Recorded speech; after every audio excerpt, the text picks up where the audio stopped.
ಪ್ರತಿಭಟನೆ ಸಹ ಮಾಡ್ತಾ ಇದ್ದಾರೆ ಪ್ರತಿ ಜಿಲ್ಲಾ ಕೇಂದ್ರಗಳಲ್ಲಿ ಸಹ. ಅವ್ರು ನೋಡಿ, ನಿಜಕ್ಕೂ ನಾವೇನು ಅವರ ಪ್ರತಿಭಟನೆಗೆ ನಾವೇನು ಬೆಲೆ ಕೊಡೋ ಅವಶ್ಯಕತೆ ಇಲ್ಲ.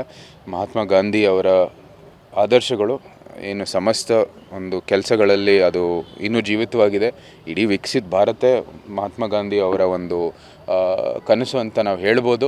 ಅವರ ಒಂದು ಏನು ಭಾರತಕ್ಕೆ ಅವರು ಆಸೆಗಳಿತ್ತು, ಈ ಒಂದು ವಿಕಸಿತ ಭಾರತದಲ್ಲಿ ಎಲ್ಲ ಯೋಜನೆಗಳು ಇವತ್ತು ನಾವು ಅನುಷ್ಠಾನ ಮಾಡಿರುವಂಥದ್ದು ಎಲ್ಲ ಕಾಯ್ದೆಗಳಲ್ಲಿ ಅವರು ಅದು ಜೀವಿತವಾಗಿದೆ. ಅವರ ಆದರ್ಶಗಳು ಇವತ್ತು ಆಗಲೇ ನಾವು ಕೇಳಿದರೆ ಅಲ್ಲಿ ಅಧಿವೇಶನದಲ್ಲಿ ನಮ್ಮ ಶಿವರಾಜ್ ಸಿಂಗ್ ಚೌಹಾಣ್ ಅವರ ಭಾಷಣ ನೀವು ಕೇಳಿದರೆ ಅವ್ರು ಹೇಳಿದರು, ಜಲ್ ಜೀವನಲ್ಲಿ ಮನೆ ಮನೆಗೆ ನೀರು ಕೊಡುವಾಗ ಮಹಾತ್ಮ ಗಾಂಧಿ ಅವರ ಆದರ್ಶಗಳು ಜೀವಿತವಾಗಿದೆ. ನಾವು ಆವಾಸ್ ಯೋಜನೆಗಳ ಮೂಲಕ ಬಡವರಿಗೆ ಮನೆ ಕೊಡುವಾಗ ಅವರ ಆದರ್ಶಗಳು ಜೀವಿತವಾಗಿದೆ. ನಮ್ಮ ಎಲ್ಲ ಯೋಜನೆಗಳಲ್ಲೂ ಸಹ ಅವರ ಒಂದು ಆದರ್ಶಗಳು ಜೀವಿತವಾಗಿದೆ. ಬರೀ ಒಂದು ಹೆಸರು ಬದಲಾವಣೆ ಆಗಿರೋ ಕಾರಣಕ್ಕಾಗಿ ಯಾವುದೇ ರೀತಿ ಅವರ ಹೆಸರು ಅಥವಾ ಅವರ ಆದರ್ಶಗಳು ಏನೂ ಜೀವಿತವಾಗಿಲ್ಲ ಅಂತ ನಮಗೆ ಯಾವುದೇ ಒಂದು ಕಾರಣಕ್ಕಾಗಿ ನಾವು ಹೇಳೋಕ್ಕಾಗಲ್ಲ. ಕಾಂಗ್ರೆಸ್ಸು ಈ ಒಂದು 70 ವರ್ಷ ಈ ಒಂದು ರಾಷ್ಟ್ರವನ್ನು ಆಳಿದರೆ ಆವಾಗ ನೋಡಿದ್ವಿ ಭಾರತ ಎಷ್ಟು ರೀತಿ ಒಂದು ಏನೇನು ಹಿನ್ನಡೆ ಮಾಡಿದ್ದಾರೆ ಅಂತ. ಸೊ ಅದೆಲ್ಲನೂ ನಾವು ನೋಡುವಾಗ ನಿಜಕ್ಕೂ ಇವತ್ತು ಭಾರತ ಅಭಿವೃದ್ಧಿ ಆಗ್ತಾಯಿದೆ ಮತ್ತು ಒಳ್ಳೆ ಕೆಲಸಗಳು ಆಗ್ತಾಯಿದ್ದಾವೆ. ಈ ಒಂದು ಹೊಸ ಕಾಯ್ದೆ ಮೂಲಕನೂ ಕೂಡ ಇವತ್ತು ಒಂದು ಆಧುನಿಕ ಕಾಲಕ್ಕೆ ಒಳ್ಳೆ ಅದಕ್ಕೆ ನವೀಕರಣ ಆಗಿದೆ. ಮತ್ತು ರೋಜ್ಗಾರ ಅಥವಾ ನಾವು ಹೇಳೋ ಹಾಗೆ ಒಂದು ಉದ್ಯೋಗ ಕೊಡೋ ದೃಷ್ಟಿಯಲ್ಲಿ ಇದು ಒಂದು ಒಳ್ಳೆಯ ಕಾಯ್ದೆ ಅಂತ ನಾನು ಭಾವಿಸ್ತೀನಿ. ಸರ್, ಡಿ ಕೆ ಶಿವಕುಮಾರ್ ಹೇಳ್ತಾರೆ ಸರ್, ಅವರಿಗೆ ಗಟ್ಸಿದ್ರೆ ನೋಟ್ನಲ್ಲಿರುವಂತಹ ಗಾಂಧೀಜಿ ಫೋಟೋನ ಬದಲಾವಣೆ ಮಾಡಲಿ ಅಂತ ಸರ್. ನೋಡಿ, ನಾವು ಅದೇ ಆಗಲೇ ಹೇಳಿದ್ದೀವಿ, ಇದು ಒಂದು ಸೆನ್ಸೇಷನಲೈಸ್ ಮಾಡೋ ಅವಶ್ಯಕತೆ ಇಲ್ಲ.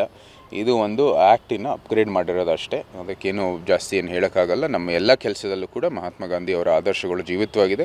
ನಮ್ಮ ಹೃದಯದಲ್ಲೂ ಸಹ ಯಾವತ್ತೂ ಸಹ ಇದ್ದಾರೆ. ಭಾರತೀಯರಾಗಿ ಅವರ ಒಂದು ಸ್ವಾತಂತ್ರ್ಯಕ್ಕೆ ನೀಡಿರುವಂಥದ್ದು ಕೊಡುಗೆ ಇಡೀ ಒಂದು ಇದು ಆಧುನಿಕ ಭಾರತವನ್ನು ಸೃಷ್ಟಿ ಮಾಡೋದಕ್ಕೆ ಅವರ ಒಂದು ಇಡೀ ಆಲೋಚನೆಯೊಂದಿಗೆ ಅವರ ಒಂದು ಆದರ್ಶಗಳಿಂದ ಇವತ್ತು ಭಾರತ ಸ್ಥಾಪನೆ ಆಗಿರ್ತಕ್ಕಂಥದ್ದು.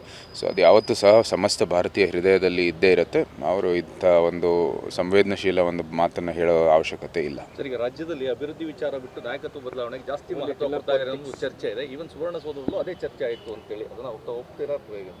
ಡಿನ್ನರ್ ಪಾಲಿಟಿಕ್ಸಲ್ಲಿ ಮುಗಿದಾಯ್ತು ಅಂತ ಎಲ್ಲರಿಗೂ ಗೊತ್ತೇ ಇದೆ. ಇದು ಕುರ್ಚಿಯ ಒಂದು ಏನು ಹಗ್ಗ ಜಗ್ಗಾಟದಲ್ಲಿ ಇವತ್ತು ರಾಜ್ಯದ ಅಭಿವೃದ್ಧಿ ಕುಸಿತಾ ಇದೆ. ಇದು ಭಾಳ ಸ್ಪಷ್ಟವಾಗಿ ಎಲ್ಲರಿಗೂ ಗೊತ್ತಾಗಿದೆ. ಇವರು ಕಾಂಗ್ರೆಸ್ನಲ್ಲಿ ಬರೀ ಅವ್ರದ್ದೇ ಆದಂಥ ಸ್ಥಾನಮಾನಕ್ಕೋಸ್ಕರ ಒಂದು ಹೋರಾಟ ನಡೀತಾ ಇದೆ. ರಾಜ್ಯಕ್ಕಾಗಿ ಮಾಡಬೇಕಾಗಿರ್ತಕ್ಕಂಥ ಕೆಲಸ, ಜನರ ಹಿತವನ್ನು ಕಾಪಾಡುವಂಥದ್ದು ಏನು ಕರ್ತವ್ಯ ಇದೆ ಅದು ಒಂದು ಎಲ್ಲೋ ಹಿಂದೆ ಆಗಿಬಿಟ್ಟಿದೆ. ಅದು ಮುಖ್ಯಮಂತ್ರಿ 5 ವರ್ಷ ಮುಂದುವರಿತಾರೆ ಸರ್ ಸಿದ್ದರಾಮಯ್ಯ ಅವರು.